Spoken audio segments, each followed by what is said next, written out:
말씀은 출애굽기 20장 3절부터 17절까지 말씀입니다. 구약성경 111면에 있습니다. 제가 봉독하겠습니다. 너는 나 외에는 다른 신들을 내게 두지 말라.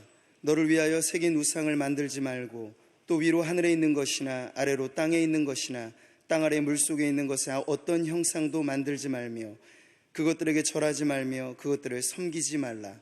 나 내 하나님 여호와는 질투하는 하나님인즉 나를 미워하는 자의 죄를 갚되 아버지로부터 아들에게로 3, 4대까지 이르게 하거니와 나를 사랑하고 내 계명을 지키는 자에게는 1000대까지 은혜를 베푸느니라. 너는 내 하나님 여호와의 이름을 망령되게 부르지 말라. 여호와는 그의 이름을 망령되게 부르는 자를 죄 없다 하지 아니하리라. 안식일을 기억하여 거룩하게 지키라. 엿새 동안은 힘써 내 모든 일을 행할 것이나 일곱째 날은 내 하나님 여호와의 안식일인즉 너나 내 아들이나 내 딸이나 내 남종이나 내 여종이나 내 가축이나 내 문 안에 머무는 객이라도 아무 일도 하지 말라. 이는 엿새 동안에 나 여호와가 하늘과 땅과 바다와 그 가운데 모든 것을 만들고 일곱째 날에 쉬었음이라. 그러므로 나 여호와가 안식일을 복되게 하여 그날을 거룩하게 하였느니라. 내 부모를 공경하라. 그리하면 내 하나님 여호와가 내게 준 땅에서 내 생명이 길리라. 살인하지 말라. 간음하지 말라. 도둑질하지 말라. 내 이웃에 대하여 거짓 증거하지 말라. 내 이웃의 집을 탐내지 말라. 내 이웃의 아내나 그의 남종이나 그의 여종이나 그의 소나 그의 낙이나 물은 내 이웃의 소유를 탐내지 말라. 아멘.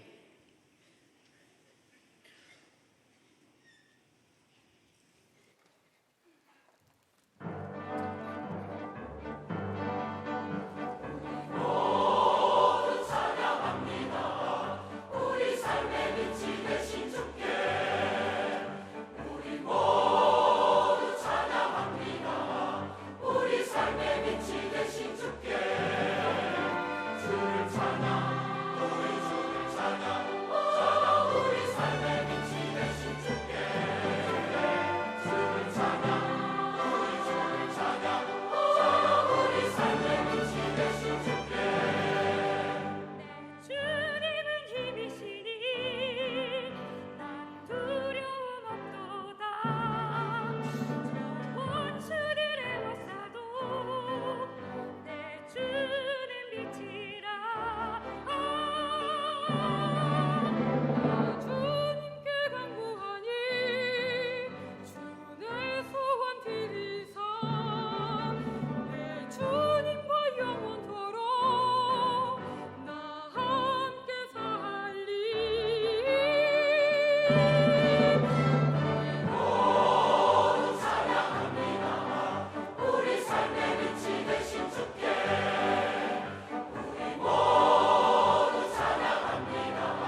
자, 오늘 위기의 시대라고 말했습니다. 기준이 없기 때문에 그렇죠.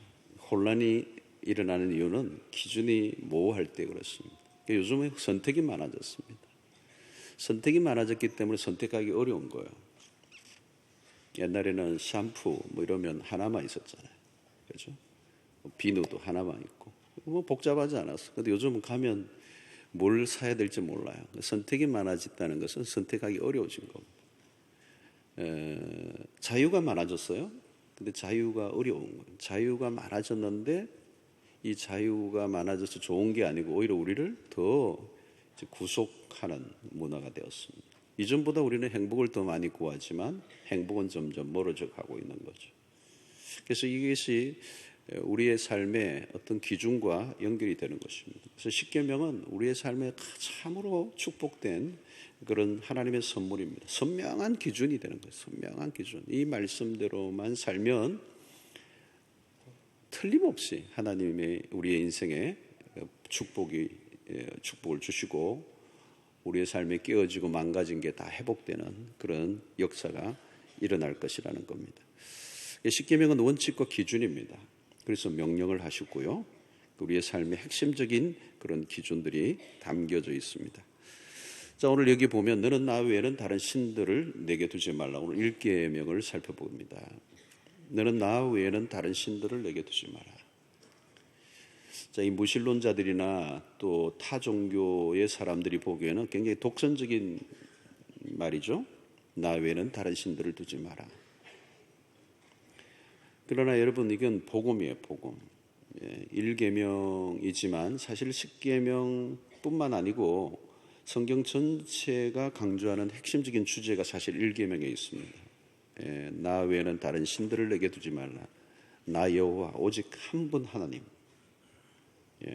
이 성경은 사실 이 한 분 하나님에 대한 얘기예요. 성경을 읽을 때 하나님이 하나님이심을 증거하는 책이 성경이라고 봅니다. 성경은 인간에 대한 책이 아닙니다. 하나님에 대한 책이고 성경을 읽으면서 하나님을 이해하고 알아가는, 그래서 그분을 우리가 마땅히 섬겨야 할 분으로 이제 알아가게 하는 것이 성경이라고 볼 수 있습니다. 그래서 1계명이 참 중요하다. 하나님을 하나님으로 절대적 존재로 인정하지 않으면 그 다음에 계명은 의미가 없어집니다. 그래서 부모를 공경하라, 뭐 거짓 증거하지 마라, 뭐 살인하지 마라, 가늠, 이런 모든 것들이 하나님이 누구이신가가 분명해야 그 계명을 지킬 수가 있는 겁니다. 그래서 1계명이 중요하고 첫째 자리로 올려놓는 것, 이것이 우리가 해야 될 첫 번째 그런 단초입니다. 자, 오늘날 우리는 크게 두 가지 흐름이 있죠. 범신론과 또 무신론.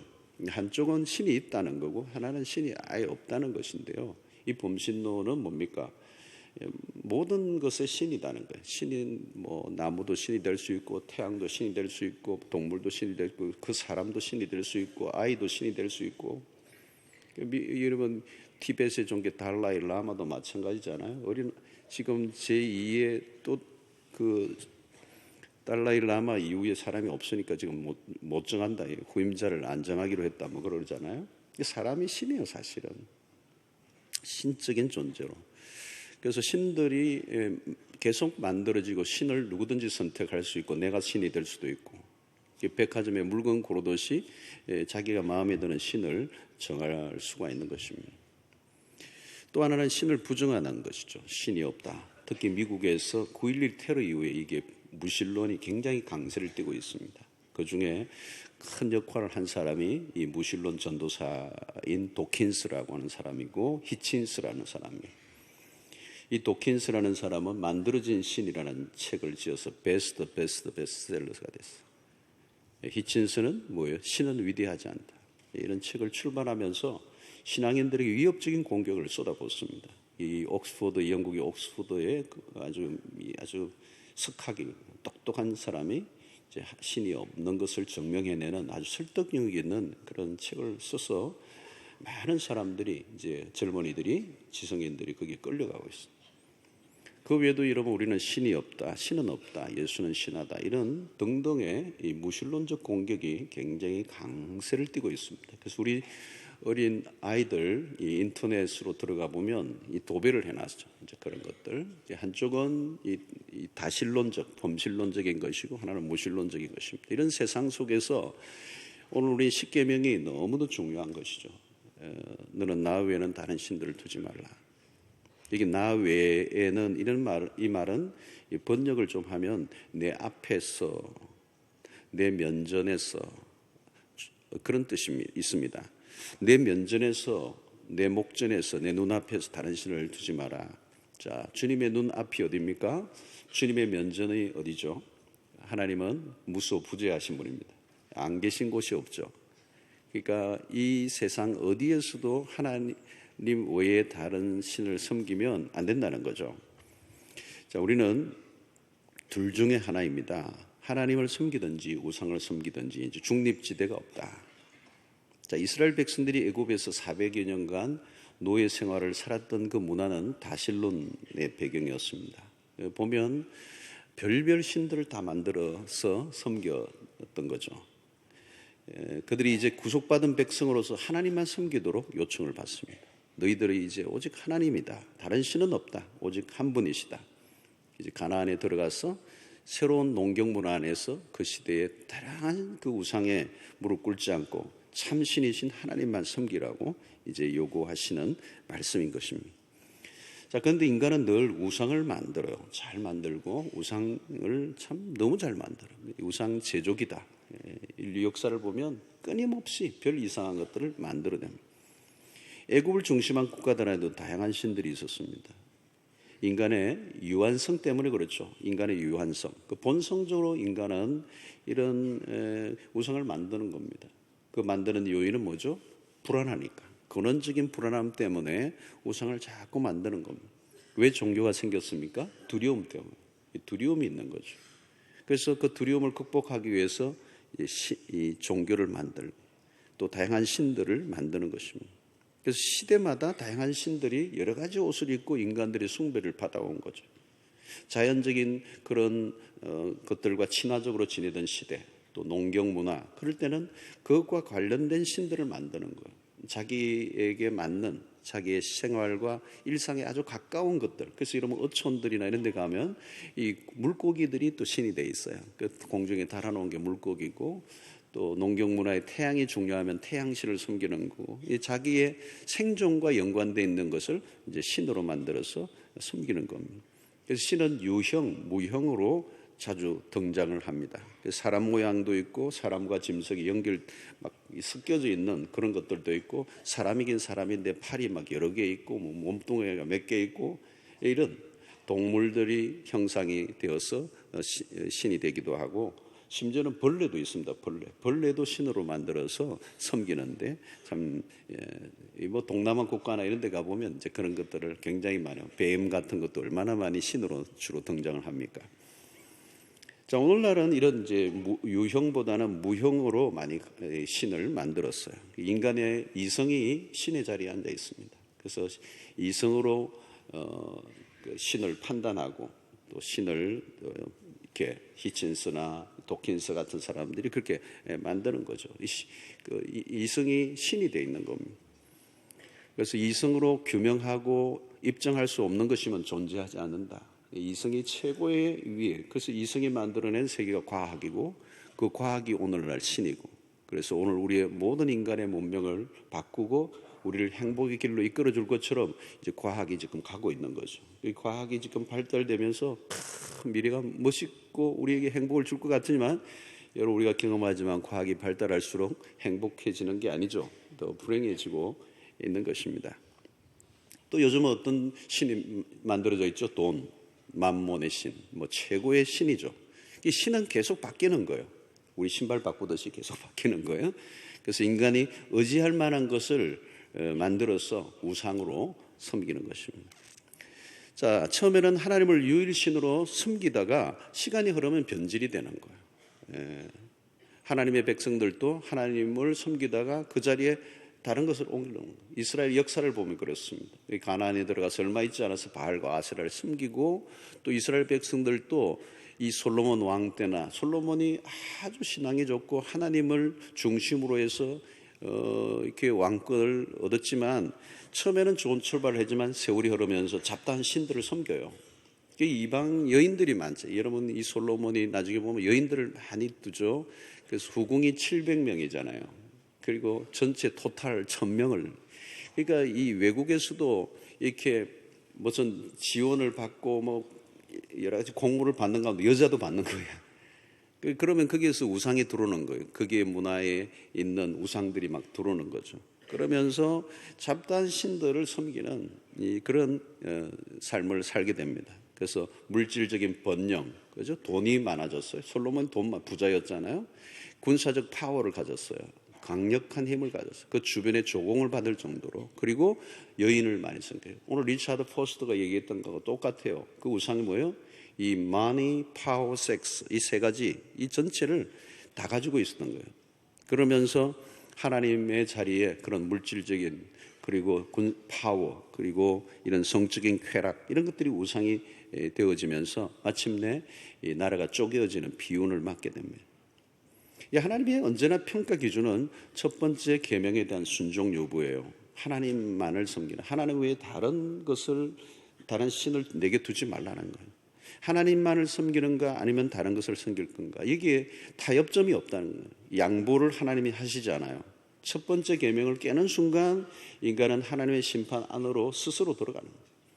그래서 전도서에서 솔로몬은 하나님 없이 누렸던 그 부와 명예와 쾌락이 얼마나 허무한 것인가에 대해서 솔로몬 전체의 전도서 전체에서 솔로몬이 얘기하는 것이죠. 막 누리는데 만족이 안 되는 거. 왜? 하나님을 떠나고 우상을 섬기는 자들의 특징이에요. 근데 멈추고 싶은데 멈춰지지 않은 거예요. 계속 더 추구하고 더 얻고 더 쌓는데 만족이 없어요. 만족이 없으면 그만둬야 되는데 그래도 끊임없이 또 추구하는 것입니다. 그것이 심판이에요. 사실은 그 죄 아래에 있는 인간의 심판, 하나님이 아닌 다른 신들을 섬긴 결과가 그렇게 되었다는 거예요. 여러분, 창세기에서 인간의 타락의 시발점이 바로 이거예요. 아담과 하와가 하나님의 금지한 그 선악과를 먹는 날에는 하나님과 같이 될 것이다 라는 이 사단의 유혹에 넘어가 하나님과 같이 될 것이다 라고는 이 솔깃한 유혹에 빠진 것입니다. 인간은 신이 될 수 없어요. 인간은 피조물이에요. 인간은 창조주 하나님을 섬길 때 인간다워진다. 로마서 1장에 바울이 얘기했던 것처럼 인간이 하나님을 모를 때, 알지 못하니까 마음이 허망하여져서 허무한데 굴복을 한다는 겁니다. 여러분, 하나님을 하나님으로 인정할 때 인생의 길이 보여요. 하나님을 모르면 우주의 고아가 되는, 근본이 없는 존재, 죽을 때까지 방황하고 모든 것의 결론은 허무로 끝이 나는 거죠. 만물의 어떠미시고 근본이신 하나님을 하나님으로 인정할 때 인생의 길이 열리게 되는 것입니다. 여러분, 1계명은 그래서 예배의 대상을 얘기하는 거예요. 예배의 대상을 분명히 하라. 누구를 예배할 것인가? 우리는 여러분, 누군가는 섬기게 돼 있어요. 이런 무신론자들이 하나님이 없다고 신을 부정하지만 결국은 누가 신이 되어 있어요? 자기가 신이 되어 있는 거예요. 자기를 믿을 수 있습니까? 결국은 예배자를 결정하는 것, 그것보다 더 큰 주제는 없는 것입니다. 누구를 섬길 것인가를 정하는 순간 인생의 길이 달라집니다. 여러분, 소를 섬기는 나라를, 문화를 가보세요. 그 소가 그 사회의 기준이 되어 있어요. 그죠? 동물, 우리는 등심, 안심 해가지고 골라 먹는 그 소를 그들은 우상으로, 신으로 섬기는 거죠. 그러니까 그 소가 그 사회의 중심, 그 모든 것을 결정하고 움직여 나가는데 중심에 서 있는 거예요, 소가. 소 수준이 이상 올라갈 수가 없어, 그 사회는. 여러분, 돈을 섬기면 어때요? 그 돈이 삶의 기준이 되잖아요. 그죠? 그 돈에 의해서 모든 결정에 돈이 끼어들잖아요. 뭐 결혼을 하든 사업을 하든 사람과 교제를 하든 어디 가입을 하든 모든 게 돈이라고 하는 것으로 그 인생을 결정하는 기준이 되는 거죠. 그 누구를 예배할 것인가, 누구를 섬길 것인가가 결국 내 인생을 결정하는 요소라가 되는 거죠.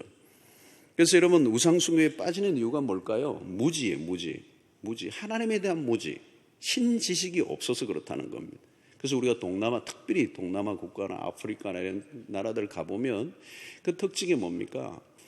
하나님에 대한 무지가 이렇게 이 사회를 참혹하게 만들어 놓을 수 있는가를 느끼면서 이 복음의 시급성을 느끼게 되죠. 여러분, 우리가 다른 건 몰라도 하나님에 대한 명확한 지식, 이해가 있어야 된다는 거예요. 그러니까 하나님에 대한 무지가 삶을, 그 개인뿐만 아니라 그 사회, 그 국가, 그 역사를 다 망가놓는 것이죠. 여러분, 하나님은 예배 받기에 합당하신 분인 줄로 믿습니다. 양보할 수 없는 기준인 것이죠. 출애굽기에서 하나님이 모세를 광야에서 불러내실 때에 이스라엘 지도자로 삼으실 때 모세가 이제 그 부름 앞에 먼저 하나님께 묻죠. 하나님, 내가 나를 보내신 분이 누구냐고 사람들이 물으면 나에게 내가 어떻게 대답을, 당신이 누구라고 대답을 해야 되겠습니까? 얘기할 때 하나님께서 모세에게 나는 스스로 있는 자다 그랬어요. 스스로 있는 자다. 사실 이제 영어로 I am who I am, 나는 나야, 이제 이런 얘기잖아요. 이게 참 함부로 우리가 이렇게 하면 안 되죠. 근데 하나님만 이렇게 대답할 수 있는, 하나님은 이름이 따로 있는 분이 아니시죠. 모세가 모르니까 이제 대답을 하시긴 했는데, 사실 우리가 쉽게 이해하기는 어려운 말이죠. 이 말은 뭡니까? 나는 스스로 있는 자다. 누구에 의해서 있는 존재가 아니라 누구의 도움이나 누구가 만들어낸 어떤 원인자가 있는 게 아니고 나는 스스로 영원 전부터 존재했고 지금도 존재하고 영원히 존재할, 영원 자존한 분이시다는 거죠. 그러니까 그 말은 오늘 우리의 모든 존재가 그로부터, 그에 의해서 만들어진, 되어진 모든 존재의 근원이시라는 거예요. 그 안에서부터 모든 게 흘러나오는 원인이시다. 그래서 인간이 고안해낸 개념이나 존재가 아니라는 것입니다. 그래서 누구에 의해서 만들어진 존재라면 누구의 도움이 필요하겠죠. 그런데 하나님은 그런 분이 아니라는 거죠. 그러니까 모든 것은 그분으로부터 나온다. 우리의 지지나 박수가 필요한 분이 아니고 우리의 도움이 필요한 분이 아니고 하나님은 홀로 영원히 영광 가운데 자존하시는 전능하신 하나님이시다는 거예요. 그래서 바울은 로마서 11장 36절에 이런 말씀을 합니다. 이는 만물이 주에게서 나오고 주로 말미암고 주에게로 돌아갑니다. 그러니까 모든 것의 근원이시다. 주에게서 나오고 from, 그죠? 주에게서 나오고 주로 말미암고 주에게로 돌아간다. 그러니까 여러분, 인간이 만드는 오늘 있는 모든 피조의 세계는 그에게서 나온 것입니다. 그에게서 나오지 않은 게 없고, 그리고 그분으로 말미암아 운행이 되고 움직이고 있고, 존재가 그분으로 인하여 이 온 우주가 존재하고 있고 마침내 마지막도 그분에 의해서 결정이 될 것이다, 이렇게 말씀하는 거예요. 그러니까 하나님보다 높으신 분이었고 하나님보다 더 강하신 분이었고 하나님은 완전하신 분이고 하나님은 비교를 당하기를 원치 않으시는 분이다. 그래서 종종 이 하나님은 질투하시는 하나님이시다, 이런 표현이 있잖아요. 그 질투한다는 이 표현이 뭘까요? 하나님의 자리에 다른 것을 나란히 올려놓는 것을 거부하신다는 거예요. 하나님과 컴페어, 이 비교할 수 있는 존재가 아무도 없기 때문에 그분은 그 비교를 거부하신다는 의미에서 질투하시는 하나님이시다. 그러니까 우리의 마음의 중심에서 오직 하나님만이 예배를 받기를 원하시는 절대적 존재라고 하는 사실을 말씀하고 있는 것입니다. 그러므로 이 1계명은 어떤 행위, 외적인 행위가 아니고 마음의 문제예요. 마음에 무엇을 하자 말자 이런 외적인 행위의 문제가 아니고 우리의 마음의 내면을 살피게 하는 계명입니다. 그래서 좀 어려워요. 사실은 바리새인들을 보면 여러분, 예수님 시대에 하나님을 잘 섬겼던 사람입니다. 우리가 따라갈 수 없을 정도로 잘 섬기고 율법을 행했던 사람들인데 예수님은 그들을 책망하셨단 말이죠. 그 이유가 뭐냐면 너희들이 나를 섬긴다고 하고 나를 존경한다고 하는데 너희들의 마음을 보면 내게서 멀다는 거죠.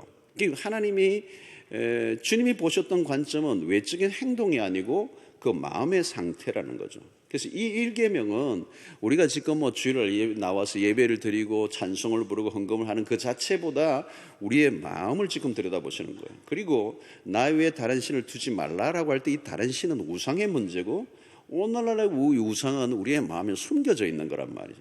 그러므로 오늘 우리도 이 바리새인들처럼 책망받지 않으려고 하면 우리의 신앙의 중심부에서 지금 무슨 일이 일어나는지, 우리의 마음에서 무슨 일이 일어나는지, 지금 주일날 나와서 예배를 드리고 있는 그 행위보다 더 중요한 것은 우리의 마음이란 마음.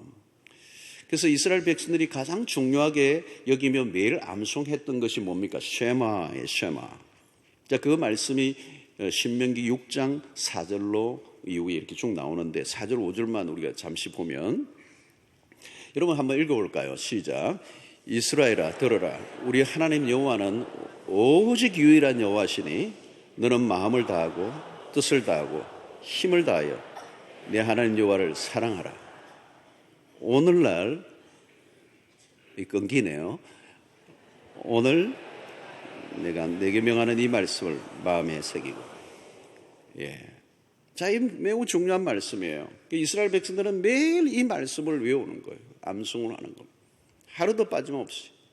자, 그들은 여기에 메시지가 뭐, 이스라엘에 들어라. 우리 하나님 여호와는 오직 유일한 여호와시니 너는 마음을 다하고 뜻을 다하고 힘을 다해. 이게 우리의 신앙의 행위라고 하는 것이 단순한 어떤 외적인 것이 아니에요. 마음을 다하는 거예요. 뜻을 다하는 거예요. 힘을 다하는 거예요. 내 하나님 여호와를 어떻게 하라고요? 사랑하라는 거예요. 오늘날 내게 명하는 이 말씀을 너희 마음에 새기라는 거예요. 마음에 새기라. 하나님의 계명의 핵심은 사랑입니다. 하나님은 당신의 백성과 사랑의 관계를 맺으시고 사랑의 관계 안에서 십계명을 주셨어요. 예수님도 동일하게 이 말씀을 인용하셨습니다. 마태복음 22장 37절을 보면 내 마음을 다하고 목숨을 다하고 뜻을 다해. 예수님이 동일하게 이 말씀을 인용하면서 주 너의 하나님을 사랑하라. 십계명이라고 하는 것을 사랑이라는 단어 안에서 들여다보아야 돼요. 십계명의 핵심은 사랑입니다. 하나님은 우리를 사랑하시고 사랑의 관계를 맺기를 원하시고 그 사랑이 또 다른 사람과 관계에 연결되기를 원하시는 거죠. 그런데 여러분, 이 사랑이라는 건 뭘까요? 사랑은 굉장히 배타적인 것이고 독점적인 것입니다. 오직 하나님만을 사랑하라. 만이 중요해요. 만. 하나님도 사랑하고 다른 것도 사랑하고 할 수는 없다는 거예요. 여러분, 어떤 남편이 아내에게 너무 멋진 다이아몬드 반지를 사줬다고 생각했어요. 해봅시다.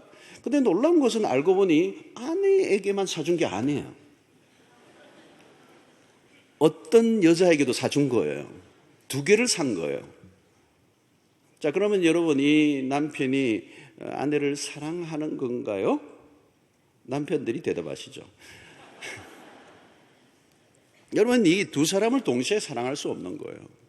그게 그런 면에서 독점적이라는 것이죠. 사랑은 독점적이고 배타적이라는 것이죠. 여러분, 내가 한 50%만 사랑하고 저쪽에 50% 사랑을 나누면 되지 않나? 잘 공평하게 사랑하면 되지 않느냐? 그게 안 된다는 거예요. 아무리 선물을 외적으로 멋진 걸 사줬지만 겉으로는 멋진 다이아를 사줬다는 것 자체는 사랑의 행위로 보이지만 그 안으로 들어가 보면 그 남자의 이 내면의 구조는 결코 아내를 사랑하는 게 아니에요. 그건 무마용이고 오히려 그것은 자기가 어떤 보상하려고 하는 어떤 내적인 심리의 갈등에서 나오는, 불안에서 나온 행동일 수도 있는 거죠. 여러분, 하나님과 우리의 관계는 모호한 관계로 지낼 수 없습니다. 이 신앙을 갖는다는 건 굉장히 센시티브한 거예요. 민감한 거라는 거예요. 사랑의 문제라를. 하나님과 우리의 관계를 사랑으로 다뤄놓는 거예요. 하나님은 우리를 외모를 보시지 않는다, 중심을 보시다, 이 말씀을 많이 하잖아요. 다윗을 선택할 때도 내가 외모를 안 본다, 그것을 보지 않는다, 외적인 행동을 보지 않는다, 마음을 본다, 중심을 본다. 마음의 안에서 무슨 일이 지금 일어나고 있는가를 본다는 거예요. 그 십계명 준수는 외적인 행동보다 생각과 마음에 집중하고 있습니다. 그런 관점에서 우리는 신앙을 가볍게 다루고 넘어가면 안 된다는 거죠. 그리고 질투하시는 하나님이라는 그 개념도 얼마나 하나님이 우리와 관계에서 민감하게, 예민하게 우리를 대하시는가를 말씀하는 거예요. 예배의 자리에 나와서도 하나님이 이 자리에 앉아있는 행위 자체에 감동을 받으시는 하나님이 아니시라는 거죠. 자, 마음을 다하고 목숨을 다하고 뜻을 다하여 하나님을 섬긴다는 것은 굉장히 강력한 단어잖아요. 강력한 단어. 이 계명을 우리가 사랑이라는 단어로 풀어가야 되는 겁니다. 사랑으로 접근하지 않으면 이 계명은 굉장히 무거운 것이고 힘든 것입니다. 그러나 여러분, 이 사랑의 관점에서 보면 이 율법은 무거운 게 아니죠. 율법이 무거운 게 아니에요. 그러니까 하나님과 우리의 거리를 굉장히 이렇게 어떤 거리를 이렇게 두지 않고 너무도 친밀하게 우리에게 가까이 다가오셔서 교제하기를 원하시는 하나님이신 거죠. 그래서 우리가 하나님을 사랑하는 마음이 우리 안에 있으면 이런 계명은 무겁지 않아요. 주일도 즐거운 날이잖아요. 그죠? 하나님을 사랑하는 사람들이 주일날 올 때는 너무 기쁜 거예요. 이 날보다 더 좋은 날이 없는 거예요. 벚꽃 구경 게임이 안 되는 거예요. 벚꽃 계절에 약간 교인이 줄어요. 실제적으로 참고로 얘기하면. 여러분, 주일이 주님을 사랑하는 마음으로 이렇게 계명을 보면 너무 좋은 거죠. 주일날 하나님 앞에 나와서 예배 드리는 게 얼마나 좋은지. 여러분, 하나님을 사랑하면서 여러분 성경을 읽어보세요. 성경이 연서예요. 연서. 이 성경을 아주 힘들게 이렇게 바라보세요. 왜 이래 두껍나 이러고 배교 잘 때나 찾고, 어떤 분은 잠 안 올 때나 얘야 가져와봐라, 잠이 잘 안 온다 이래가지고 한 장만 읽으면 금방 막 잠이 확 오고. 근데 여러분, 이 연애책이에요. 연애책. 여러분, 하나님의 연애책. 하나님이 우리를 얼마나 사랑하시, 이보다 우리를 더 사랑할 수 없다는 얘기를 구구절절 했기 때문에 시편의 시인들의 고백이 뭐예요? 꿀송이보다 더 다다는 거예요. 그래서 이 말씀이 너무 읽고 싶어서 그냥 일찍 일어나서 그 말씀을 대한다는 거예요. 이 말씀을 읽는 그 마음에 그 기쁨을 표현한 것들입니다. 전에 어느 목사님은 성경을 읽는데 이 세상에 어떤 책보다 즐거우니까, 어릴 때 그랬대요. 너무 성경이 즐거우니까 어떤 데 잠이 오는데 눈꺼풀이 내려가니까 이쑤시개를 여기 끼워가지고 눈이 안 감기게.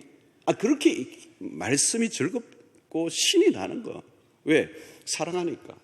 사랑하는 주님이 사랑의 언어로 우리에게 미래를 주셨기 때문에 그런 거예요. 율법도 사랑의 마음으로 바라보면 너무 좋은 것이죠. 그래서 나 위에 다른 신을 내게 두지 말라는 이 말씀은 독점적이고 배타적이지만 하나님이 우리를 사랑하신다라고 하는 관점에서 우리를 바라보면 그 말씀이 의무나 어떤 우리를 억압하는 것이 아니고, 우리를 사랑하시는 주님의 그 마음을 읽으면 그게 이제 와닿는 거죠. 그리고 그 계명을 우리가 지킬 수밖에 없게 되는 것입니다. 그래서 사랑은 중심부에서 일어나는 일입니다. 마음을 잘 들여다보셔야 돼요. 우리의 마음의 중심에 무엇이 있는가? 어디에 마음이 많이 쏠리는가? 끌리는가? 우리의 영혼이 무엇을 쫓고 있는가? 이걸 확인해야 되는 거예요. 여러분, 부활하신 주님이 디비랴 바닷가에 찾아오셔서 베드로에게 물으시는 질문이 이거예요. 예수님을 십자가 상에서 제자가 된 사람이 부인하고 도망가 버리고, 참 이게 인간답지 않은 행동을 했잖아요. 그런데 부활하시고 난 다음에 자신이 없어서 디베랴 바닷가에 고기 잡으러 간 베드로에게 예수님이 물으신 질문은 딱 하나밖에 없어요.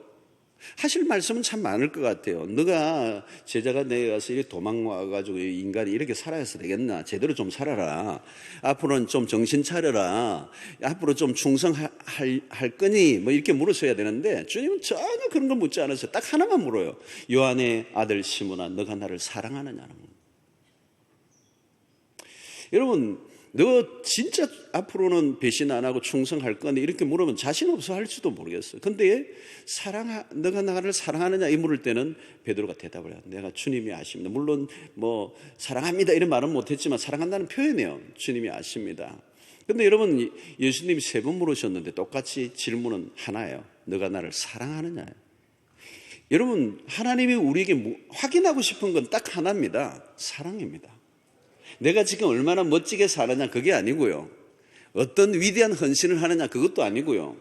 진짜 내가 주님 사랑하느냐는 거죠. 그걸 물으시는 겁니다. 여러분, 사랑이 뭐예요? 두 마음을 품지 않는 겁니다. 두 마음을 안 품는 거예요. 그래서 예수님이 산상수훈에서 뭐라고 말씀하십니까? 6장 24절에 하나님과 재물을 겸하여 섬길 수 없다는 거예요. 사랑의 관계이기 때문에 그래요. 하나님과 우리의 관계가 사랑의 관계이기 때문에 50, 50이 안 된다는 거예요. 70, 30 이게 안 된다는 거예요. 하나만 섬기는 거지 둘 섬길 수 없다는 거예요. 둘 중 하나를 선택하라. 중립지대는 없다. 참으로 하나님을 사랑하든지 세상을 사랑하든지 둘 중 하나다. 그래서 이것이 뭐예요? 크고 첫째되는 계명이라는 거예요. 크고 첫째되는 계명. 다른 어떤 것보다도 우선되는 것이라는 겁니다. 구약에서 이스라엘 백성들이 종종 이 부분에 실패한 겁니다. 그래서 하나님을 섬기는 자리에 바알이라고 하는 신을 올려놓는 거죠. 하나님의 자리에 다른 것을 대신 올려놓는 것을 우리는 우상이라고 하는 것입니다. 그러므로 예배란 무엇인가 하면 하나님 한 분에게만 집중하는 행위입니다. 이 1계명은 예배를 강조하는 것이고 하나님 한 분에게만 집중하는 거예요. 그래서 우리가 이 예배 속에서도 우리의 운명이 엇갈리는 겁니다. 예배를 왔다고 여러분 다 하나님 섬기는 게 아니에요. 예배의 자리도 우상 숭배의 자리가 될 수가 있습니다. 이스라엘 백성들이 하나님을 섬기던 그 제단이 가장 하나님을 배신했던 우상을 섬기던 그 제단이 됐기도 했거든요. 오늘 여러분 예배 속에서도 예를 들면 나의 위로, 내가 너무 힘드니까 어떤 때는 위로 필요하기도 하지만 내 위로, 내 만족이 우선이 되면 이 예배는 우상의 자리, 나라고 하는 우상을 섬기는 자리가 되는 거예요. 예배의 중심은 뭐예요? 철저히 우리가 은혜 받는 것도 아닙니다. 우리 은혜 받아야 되지만 예배의 중심은 우리가 은혜 받는 게 아니에요. 하나님이 하나님으로 높여지는 거예요. 그게 예배예요. 예배. 하나님이 하나님이십니다. 온 초점이 하나님에게 기울어져야 돼 있어야 돼요. 그러다 보면 그 부산물이 우리에게 위로도 올 수도 있고 뭐 은혜도 올 수도 있고 올 수도 있어요. 근데 어떤 데 안 올 수도 있어요. 왜? 하나님을 하나님만을 높여드리는 그것이 목적이야 참된 예배가 예배되고, 그 예배가 참된 예배가 될 때는 뭐예요? 하나님이 그 예배를 받으시는 거죠. 예, 하나님이 안 받으시면 그 예배는 우리가 아무리 기분 좋고 오늘 뜨거웠어 소용없는 거예요. 여러분, 예배의 핵심은 하나님의 이름이 그 이름에 합당하게 올려지는 거예요. 그래서 교회가 뭐 구제도 하고 사회사업도 하고 뭐 전도도 하고 다 해야 되지만 그것보다 우선되는 게 있어요. 하나님을 사랑하는 것을 첫 자리에 올려놓는 거. 근데 여러분, 우리가 어떻게 하다 보면요, 구제 자체가 그게 더 중요한 것이 되는 것처럼 여겨져서 하나님을 예배하는 부분에 놓쳐버리는 경우들이 많습니다. 주일도 마찬가지입니다. 우리가 많은 봉사도 하고 헌신하는 분들이 계시지만 하나님에 대해서 열심을 내는 것과 하나님 그분에게 열심을 내는 것은 다른 거예요. 하나님을 하나님에게 집중하고 하나님께 관심을 높여드리고 하나님 그분만 온전히 섬기는 그 일에 집중한다는 것은 쉬운 일이 아닙니다. 오늘 예배는 결국 우리의 주인이 누구이냐, 주인이 누구냐, 거기에 결정을 하는 것입니다. 여러분, 이스라엘 백성들이 출애굽의 의미가 뭡니까? 노예 생활에서 풀려난 것보다 더 중요한 게 있어요. 노예에서 벗어났다고 주인이 되는 게 아니고, 새로운 삶이 시작되는 게 아니고 새로운 주인을 맞이해야 돼요. 그러니까 이스라엘 백성들의 새로운 주인이 누굽니까? 하나님이시라는 거예요. 새로운 주인을 모셔드리지 않으면 세상의 다른 것들이 주인이 되어 유혹하는 거죠. 이스라엘 백성들에게 바알이라고 하는 존재가 뭘까요? 그 바알이라고 하는 말의 뜻이 뭐냐면 주인이라는 뜻이에요. 주인. 그러니까 이스라엘 백성들은 하나님을 주인으로 삼지 않고 계속 우상을 주인으로 삼는 일들이 너무도 많이 일어났던 거죠. 누구를 주인으로 삼을 것인가? 여러분, 오늘 이것이 오늘 우리의 삶에 매우 중요한 주제가 되는 것입니다. 그런데 이 주인이 우리의 욕망에 따라 막 바뀌는 거예요. 예, 욕망이 추구하는 대로 그 욕망이 주인이 되어서. 예. 우리가 주님을 온전히 주인으로 모셔드리지 않으면 세상의 거짓된 신들이 우리의 주인이 되는 거죠. 앞으로 이제 이 거짓된 신들, 우리를 농락하고 우리를 유린하고 우리를 불행하게 만드는 수없는 이 잘못된 거짓된 신들이 얼마나 창궐하고 이런 것들이 교묘하게 우리의 세계 안에 어떻게 숨어 있는가를 앞으로 살펴보아야 될 거예요. 여러분, 이런 것들이 들어가면 우리는 마음대로 할지 못하는 그 주인에 의해서 우리의 인생이 끌려가는 거예요. 여러분, 돈이 그냥 돈이 아닙니다. 돈을 잘못 추구하다 보면 그 돈이 나를 지배해버리고 그 돈이 나의 주인이 되는 거예요. 그러면 돈이 내 인생을 끌고 간단 말이죠. 그러면 그 돈이 내 인생을 책임져 주느냐, 행복하게 해주느냐, 그러지 않아요. 불행하게 만들어버립니다. 자, 요한 1서 2장 15절 보십시오. 15절 16절 말씀 함께 읽겠습니다. 중요한 말씀이죠. 시작. 이 세상이나 세상에 있는 것들을 사랑하지 말라. 누구든지 세상을 사랑하면 아버지의 사랑이 그 안에 있지 아니하니 이런 세상에 있는 모든 것이 육신의 정욕과 안목의 정욕과 이생의 자랑이 다 아버지께로 온 것이 아니요 세상으로부터. 사랑에 대한 얘기예요, 여러분. 이 세상이나 세상에 있는 것들을 사랑하지 말라는 거예요.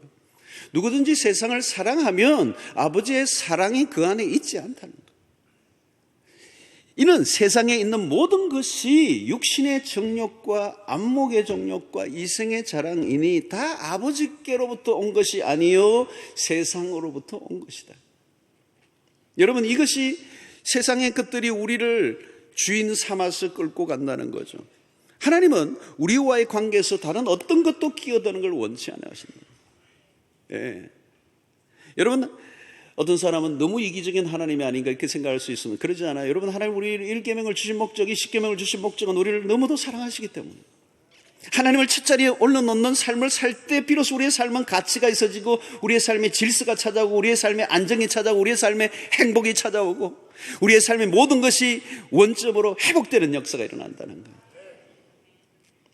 여러분, 다른 신들은 다 거짓된 것이죠. 그럴듯해 보이지만 속이는 거예요. 우상을 따라가면 인생의 삶이 꼬이는 거예요. 혼란한 거죠. 무너지는 것이죠. 돈이라는 것을 따라가 보세요. 우리의 삶을 얼마나 혼란하게 만드는 것입니까? 하나님을 진정으로 사랑하는 마음을 유지하며 살아가는 것, 그것이 오늘 우리의 삶을 가장 축복되게 하는 삶의 열쇠가 되는 것입니다. 여러분, 우리가 잘 알듯이 미국이라는 나라가 하나님을 섬기는 나라로 하나님의 축복을 오랫동안 받아왔었어요. 그들이 미국 대륙, 이 아메리카 대륙을 발견하고 이 영국의 퓨리턴들이 이 신앙의 박해 때문에 메이플라워를 타고 발견한 아메리카 대륙에 발을 딛고 그들이 처음 세운 게 뭔지 아세요? 교회를 먼저 세워서요. 그들이 아무것도 없는 허벌판에 그들이 먼저 세운 것은 교회, 그 다음에 뭐예요? 학교를 세운 거예요. 하나님이 첫째였다는 거죠. 하나님이 첫째. 그들의 가치의 중심에 하나님이 있었던 거죠. 하나님이 있었던 거죠. 그들은 돈을 만들 때 달러 안에도 뭐예요? In God we trust. 우린 하나님을 믿는다는 거. 하나님을 믿는다. 돈에까지도 우리가 돈을 따르는 게 아니고 하나님을 믿는다는 거. 달러에도 이 하나님이라는 이름을 기록할 정도로 그들은 하나님의 우선주의로 살았던 사람입니다. 연방 법원의 모든 판결에 그리고 대통령이 취임할 때 모든 건 성경 위에 손을 얹고 하나님의 말씀을 따라 이 나라를 통치하는 중요한 가치의 이념이었습니다. 그런데 여러분, 미국이 1963년을 기점으로 해서 케네디 대통령이 모든 공립학교에서 성경을 가르치지 못하게 하고 기도도 못하게 하고 미국의 역사의 운명이 바뀐 게 63년이에요. 그때부터 이 미국 안에 어마어마한 이 하나님에 대한 반기독교적인 문화가 급세게 일어나고 세속화되기 시작했어요. 이제 여러분 미국은 미국이 아니에요.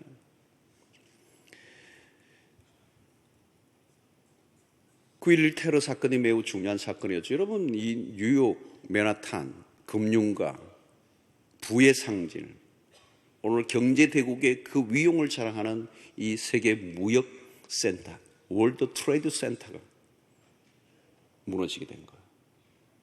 오묘한 메시지가 있는 거죠. 그들이 우상으로 섬겼던 하나님을 대신한 그 부를, 경제를 최우선으로 여겼던. 빌 클린턴도 마찬가지잖아요, 여러분. 성적 스캔들을 치명적인 대통령으로서 지도를 잃어버릴 만했지만 그럼에도 불구하고 경제적인 그런 리더십의 그 영향력을 인정하고 그 모든 것도 다 덮어버려요. 도덕적 도덕한 것을 다 덮어버렸어요. 그들이 우상으로 섬겼던 것들이 무너져 버렸을 때 미국은 새로운 각성이 필요했던 거죠. 그래서 미국의 일부에서는 그런 회개, 각성의 기회로 지금 삼고 있어요, 여러분. 최근에 미국이 금융 위기를 맞으면서 얼마나 어려움을 겪습니까? 빚더미 위에 앉아 있습니다. 이전의 미국이 아닙니다. 돈으로 모든 것을 움직여 나가려고 했던 그들의 그 우상들이 무너지고 있는 거죠. 믿을 수 있는 것이 아니라고 하는 것을 그들이 깨닫기 시작한 거죠. 여러분, 가정이나 개인도 마찬가지입니다. 돈이, 세상의 힘이 우리의 가정을 지켜주는 게 아니라는 거예요. 하나님을 가장 첫 번째로 모시고 섬기는 가정. 그것은 개인뿐만 아니라 그 나라, 그 민족, 그 역사까지 영향을 주는 것이라는 거예요. 오늘 역사의 문명을 보십시오.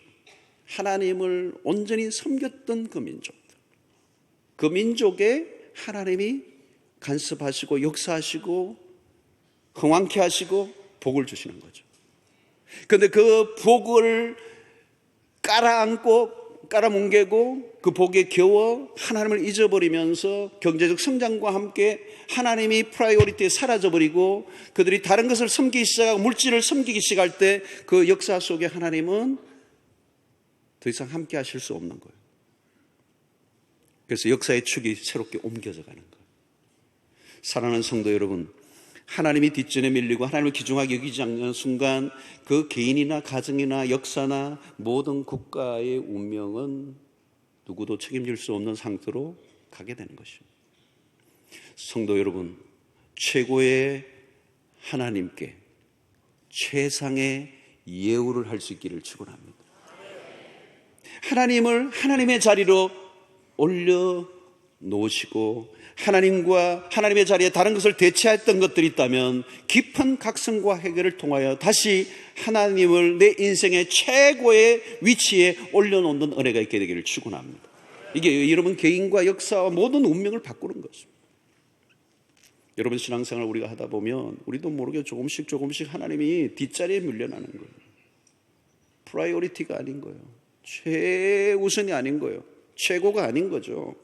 점점 하나님의 자리에서 밀려나는 거예요. 첫째를 첫째로 모시지 않는 거죠. 그러면 어떻게 돼요, 여러분?